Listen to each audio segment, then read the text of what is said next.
ಈ compromise formula ಮಾಡೋಣ. ಈಗ ಪಾಪ ಬಸನಗೌಡರು ಹೇಳಿದ್ದು ಬಹಳ ಅತ್ಯಂತ ಈಗ ಅವ್ರದೇ ನಿಲ್ತಕ್ಕಂತ ವಿಷಯ. ಮತ್ತೆ ಮತ್ತೆ ಅಲ್ಲಿ ಡೈವರ್ಟ್ ಆಗ್ತಾ ಅವ್ರು ಮಾತಾಡಿ ಮುಗಿಸ್ಲಿ ಒಮ್ಮೆ. ಇಲ್ಲಿ ಚರ್ಚೆ ಟೈಮ್ ಇಲ್ಲಲ್ಲ. ಬಹಳ ಸೂಕ್ತವಾಗಿರ್ತಕ್ಕಂತ ಒಂದು ಮಾತು ಹೇಳಿದ್ದಾರೆ.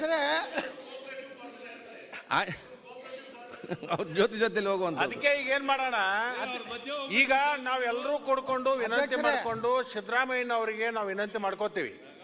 ಈಗ ಪರಮೇಶ್ವರ್ ಅವ್ರ ಮುಖ್ಯಮಂತ್ರಿ ಮಾಡ್ಬೇಕಂತ ಅಪೇಕ್ಷೆ ಇದೆಯಲ್ಲ, ನಾವೆಲ್ಲದಕ್ಕೂ ತ್ಯಾಗ ಹಾಕಿವಿ. ಪರಮೇಶ್ವರ್ ಮುಖ್ಯಮಂತ್ರಿ ಮಾಡ್ಲಿಕ್ಕೆ ನಾವು ಪ್ರಯತ್ನ ಮಾಡ್ತೀವಿ. ಒಂದ್ ಕೆಲಸ ಮಾಡಿ, ಕೇಳಿ, ರಾಷ್ಟ್ರದ ಪ್ರಧಾನಮಂತ್ರಿಗಳನ್ನ ಒಬ್ಬ ದಲಿತರನ್ನಾಗಿ ನಾವು ಮಾಡ್ತೀವಿ ಅಂತ ಘೋಷಣೆ ಮಾಡಿ. ಇಡೀ ಭಾರತ ದೇಶಕ್ಕೆ ದಲಿತರನ್ನೇ ನಾವು ಪ್ರಧಾನಮಂತ್ರಿ ಮಾಡ್ತೀವಿ ಅಂತ ಘೋಷಣೆ ಮಾಡಿ. ತಾಕತ್ತಿದ್ರೆ ಇದ್ರೆ ನೀವು ಆಯ್ತು. ರಾಷ್ಟ್ರಪತಿ ಮಾಡಿದವ್ರು ನಾವು ಒಂದ್ ದಿವಸ ಪ್ರೈಮ್ ಮಿನಿಸ್ಟರ್ ಮಾಡ್ತೇವೆ. ಅಧ್ಯಕ್ಷರೇ, ಕಾಂಗ್ರೆಸ್ನವರು ಮಲ್ಲಿಕಾರ್ಜುನ್ ಖರ್ಗೆ ಅವ್ರನ್ನ ಮುಖ್ಯಮಂತ್ರಿ ಮಾಡಲ್ಲ. ನಿಮಗೆ ಆಯ್ತು. ಈಗ ಸಿದ್ದು ಸವದಿ ಅವರೇ, ನೀವೆಲ್ಲ ಮುಖ್ಯಮಂತ್ರಿ ಪ್ರಧಾನಮಂತ್ರಿ ಬಗ್ಗೆ ಮಾತಾಡ್ತೀರಿ, ಸ್ಪೀಕರ್ ಅನ್ನು ಯಾರಾಗ ಮಾಡ್ತೀರಿ ಹೇಳಿ. ಈಗ ಒಂದು ಇಲ್ಲಿಯವರೆಗೆ ಸ್ವತಂತ್ರ ಭಾರತದಲ್ಲಿ ಸಹಕಾರಿ ಕ್ಷೇತ್ರದಲ್ಲಿ ವಿವಿಧ ಹಂತದಲ್ಲಿ ವಿವಿಧ ಸಂದರ್ಭಗಳಲ್ಲಿ ಸರ್ಕಾರ ಸಹಕಾರಿ ಸಂಸ್ಥೆಗಳು ಅದು ವಿವಿಧ ಸಂಸ್ಥೆಗಳ ಬಗ್ಗೆ ನೆರವಿಗೆ ಬಂದಿರತಕ್ಕಂಥದ್ದನ್ನ ನಾವು ಕಣ್ಣಾರ ನೋಡಿದೀವಿ. ಓಕೆ, ಸಾಕಷ್ಟು ದಾಖಲಾತಿಗಳಿದಾವೆ. ನಾವು ರೈತ ವರ್ಗದವರೇ, ಕೂಲಿ ವರ್ಗದವ್ರು ನಾವು ಜಾಸ್ತಿ ಇರ್ಬೋದು, ಆದರೆ ಭೂ ಒಡೆತನನ ಅವತ್ತು ದಿವಂಗತ ಶ್ರೀಮತಿ ಇಂದಿರಾ ಗಾಂಧಿ ಅವರು ನಮ್ಮ ಜನಕ್ಕೆ ಕೊಡ್ಲಿಲ್ಲ ಅಂದಿರೆ ನಮಗೆ ಭೂಮಿ ಒಡೆತನದಲ್ಲಿ ಎಷ್ಟು ಜನ ಇರ್ತಿದ್ವೋ ಇಲ್ವೋ ನಮಗೆ ಗೊತ್ತಿಲ್ಲ. ಯಾಕೆ ಮಾತು ಹೇಳ್ತೀನಿ, ಭೂ ಒಡೆತನದ ಆಧಾರದ ಮೇಲೆ ಬ್ಯಾಂಕ್ಗಳಿಂದ ನಾವು ಸಾಲ ಪಡೆಯಕ್ಕೆ ಸಾಧ್ಯ. ಕೇಳ್ರಿ, ಸ್ವಲ್ಪ ನಿಮ್ಗೆ ವಿಚಾರ ಮಾತಾಡ್ಲಿಕ್ಕೆ ಅವಕಾಶ ಕೊಡಿ. ಭೂಮಿ ಏನಾದ್ರೆ ಭೂ ಒಡೆತನ ಮಾತಾಡಿ. ಅರ್ಜಿಯಲ್ಲಿ ಆಗ್ತಿದ್ದೆ ನಾನು. ನೀವು ಯಾಕೆ ಮಾತಾಡ್ತೀರಿ?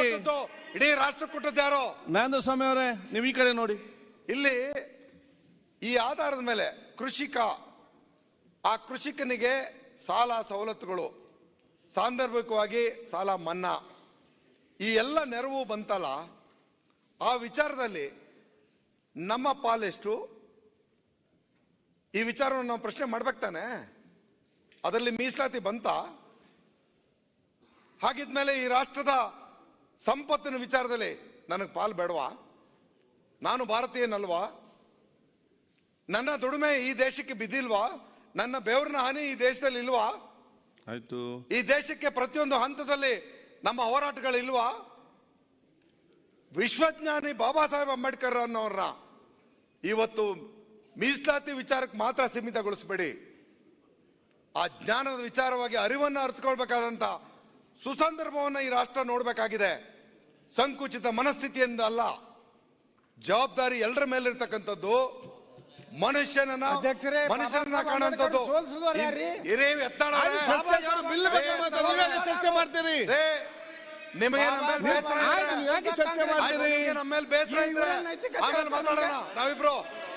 ನಿಮಗೆ ನಮ್ಮ ಮಾತಾಡಬೇಡ ಅನ್ನೋದಾದ್ರೆ ಮಾತಾಡಲ್ಲ. ನಾನು ಸ್ವಾಮಿ ಬೇಗ ಟೈಮ್ ಆಯ್ತು, ಫಿನಿಶ್ ಮಾಡಿ ಬಿಲ್. ಅಧ್ಯಕ್ಷ, ಇಷ್ಟೇ ಬಿಲ್ಲಿಗೆ ಸೀಮಿತಗೊಳಿಸಿ. ನಮ್ಮ ವಾದ ಇಷ್ಟೇ. ಇಲ್ಲಿಯವರೆಗೆ ನಮಗೆಲ್ಲೂ ಕೂಡ, ನಾನೇ ಕಳೆದ ಸಾರಿ ಅಧ್ಯಕ್ಷ ನಾನೊಂದು ಮಾತು ಹೇಳ್ತೀನಿ.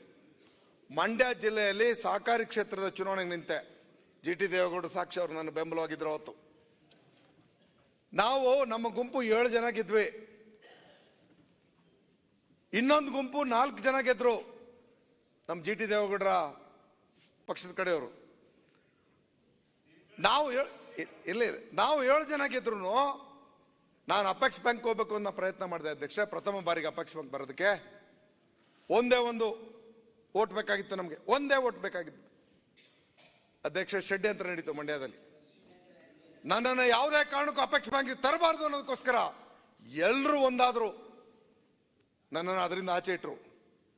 ಈ ಮೀಸಲಾತಿನ ನನ್ನ ರೀತಿ ಎಷ್ಟೋ ಜನ ಹೋರಾಟ ಮಾಡಿ ಮುಂದೆ ಬರ್ತಿರ್ತಕ್ಕಂಥವರಿಗೆ ಗೇಟ್ ಓಪನ್ ಮಾಡ್ತಾ ಇರ್ತಕ್ಕಂಥ ನಮ್ಮ ಸರ್ಕಾರದ ಬದ್ಧತೆಯನ್ನ ಮುಕ್ತ ಕಂಠದಿಂದ ನಾನು ಹೊಗಳಿ ಅದನ್ನು ಬೆಂಬಲಿಸ್ತಾ ಇದ್ದೇನೆ.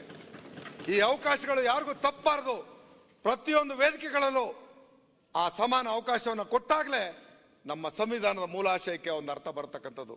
ಅದಕ್ಕಾಗಿ ರಾಜಣ್ಣವರು, ನಮ್ಮ ಮುಖ್ಯಮಂತ್ರಿ ಸಿದ್ದರಾಮಯ್ಯನವರು, ಉಪಮುಖ್ಯಮಂತ್ರಿ ಡಿ ಕೆ ಶಿವಕುಮಾರ್ ಅವರು ಏನು ಇಚ್ಛಾಶಕ್ತಿಯನ್ನು ಮೆರೆದು ಸಂಪುಟದಲ್ಲಿ ಈ ವಿಚಾರವನ್ನ ಒಪ್ಪಿ ಇವತ್ತು ಇದನ್ನ ಮಂಡನೆ ಮಾಡಿದ್ದಾರೆ. ಇದಕ್ಕೆ ನಾವೆಲ್ಲರೂ ಕೂಡ ಮುಕ್ತವಾಗಿ ಬೆಂಬಲಿಸ್ತಾ ಇದ್ದೇವೆ ಅನ್ನೋದು ಮಾತನ್ನು ಹೇಳಿ, ಇದಕ್ಕೆ ಸರ್ವಾನುಮತದಿಂದ ನಮ್ಮ ಎಲ್ಲ ಸದಸ್ಯರುಗಳು ದಯವಿಟ್ಟು ಕಳಕಳಿಯಿಂದ ಬೇಡ್ಕೊತೇನೆ, ಇದಕ್ಕೆ ವಿರೋಧ ವ್ಯಕ್ತಪಡಿಸ್ತೇನೆ, ಮಂತ್ರಿಗಳು ಬೆಂಬಲ ಕೊಡಿ ಅನ್ನೋ ಮಾತನ್ನು ಹೇಳಿ ರಂಗನಾಥ್ ಕೂತ್ಕೊಳ್ಳಿ.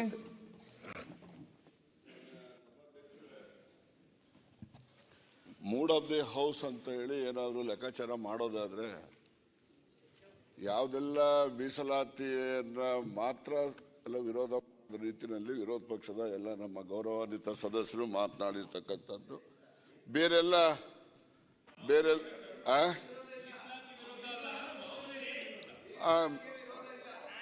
ನಾಮಿನೇಷನ್ ವಿರೋಧ ಯಾರನ್ನು ನಾಮಿನೇಷನ್ ಮಾಡುದು? ಸರ್ಕಾರ ಮಾಡ್ತಿರೋ ಯಾರನ್ನು ಮಾಡುದು? ಆಯ್ತು, ನಾಮಿನೇಷನ್ ಯಾರನ್ನು ಮಾಡ್ತಾರೆ? ಯಾರನ್ನು ಮಾಡ್ತಾರೆ? ಸರ್ಕಾರ ಯಾರನ್ನು ಮಾಡುದು? ನಾಮಿನೇಷನ್ ವಿರೋಧ ಹಾಗೆ ಹೇಳಿ, ನೀವು ಇಂಡೈರೆಕ್ಟ್ ಆಗಿ ಹೇಳ್ತೀರಿ. ನನಗೆ ಅರ್ಥ ಆಗ್ಬೇಕಲ್ಲ. ಆಗ್ಬೋದು ಡಾಕ್ಟ್ರೆ, ಕರೆಕ್ಷನ್ ಒಪ್ಕೊಳ್ಳೋಣ. ಮೀಸಲಾತಿ ವಿರೋಧಿಗಳಲ್ಲ, ಈಗ ಮೀಸಲಾತಿ ನಾಮಿನೇಷನ್ ಮಾಡೋದಕ್ಕೆ ವಿರೋಧ ವ್ಯಕ್ತಪಡ್ತಕ್ಕಂಥದ್ದು ಅಂತೇಳಿ ಕರೆಕ್ಷನ್ ಮಾಡ್ಕೊಳ್ತೀವಿ. ಆಗ್ಬೋದಲ್ಲ? ಓ, ನೀವು ಸಹಕಾರಿ ಅಲ್ವಾಗಾರೆ? ನಾನಿಲ್ಲ ಸರ್.